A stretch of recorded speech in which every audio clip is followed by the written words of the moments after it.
Prosseguindo na teologia da Reforma Protestante, estamos estudando a história de Zwinglio,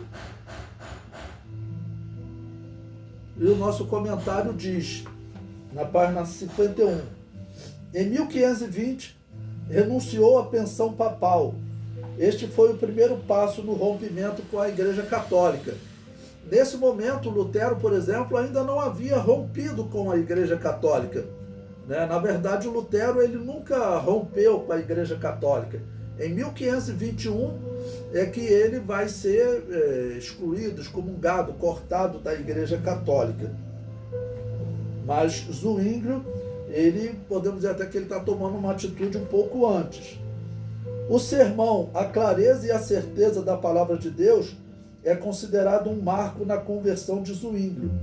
Este sermão, pregado diante de uma assembleia de freiras, Zwinglio descreve a importância e mudança em sua interpretação teológica. Eu tirei um trecho desse sermão aí do livro de Teologia da Reforma Protestante, de George. Ele diz: quando mais jovem, dediquei-me demais ao ensinamento humano, como outros de minha época.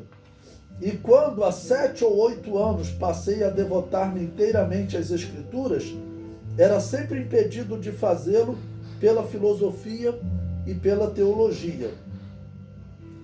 Finalmente, porém, cheguei ao ponto em que, guiado pela palavra e pelo Espírito de Deus, vi a necessidade de colocar de lado todas essas coisas e aprender a doutrina de Deus diretamente de sua própria palavra. Então comecei a pedir luz a Deus e as Escrituras tornaram-se muito mais claras para mim. Então veja, por que ele diz que ele era impedido de se dedicar ao estudo das Escrituras pela filosofia e pela teologia? Pela filosofia podemos até entender, né? Mas sendo ele católico, um bispo católico, uma autoridade católica, podemos dizer que não faria sentido ele dizer que a teologia o atrapalhava ou o impedia. Mas, na verdade, a teologia aqui não tem o mesmo sentido de teologia para nós, porque teologia aqui é a teologia católica. A teologia católica, eles viviam assim, uma repreensão tão grande contra aqueles que interpretavam as Escrituras, que eles chegavam ao ponto de impedir que o povo lesse a Bíblia ou ouvisse a Bíblia. E até muitos bispos também, eles tinham que estudar bastante os livros dos intérpretes e não a própria Bíblia Sagrada. Então nós vemos que essa atitude católica, claro, não é uma atitude de uma igreja cristã.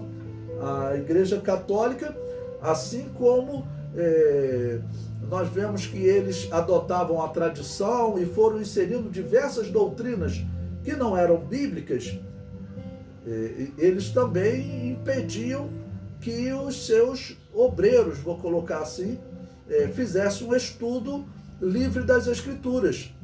A alegação é que eles poderiam se tornar hereges, mas isso não é justificativa para impedir a pessoa de estudar a Bíblia Sagrada. Então, ele, ainda na Igreja Católica, ele já começou a estudar as Escrituras e ele vai começar a questionar as doutrinas católicas. Então, nesse período, ele ainda está para se tornar um reformador, ele ainda não é um reformador. Prosseguindo, nosso comentário diz: Zwinglio valorizava as Escrituras Sagradas e defendia sua supremacia em relação aos escritos dos pais da Igreja. Zwinglio diz: haverá um dia em que nem Jerônimo, nem qualquer outro vai significar muito entre os cristãos, exceto as Escrituras somente. Não se coloquem em desavença com a palavra de Deus, porque, em verdade, ela permanecerá tão certamente quanto o Reno, o rio, Rio Reno, segue seu curso. Talvez alguém possa represá-la durante algum tempo, mas é impossível pará-la. Então, o que nós observamos é que esse homem, dentro da Igreja Católica, o poder da palavra de Deus já estava mexendo com ele. E ele já estava questionando aquelas doutrinas católicas e vai questionar outras, até ele ver, olha, tem que abandonar essa instituição.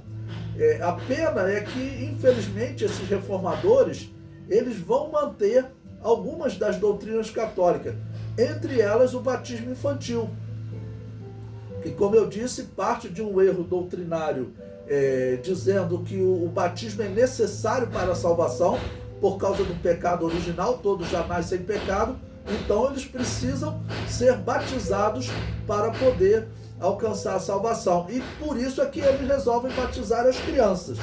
Tá ok?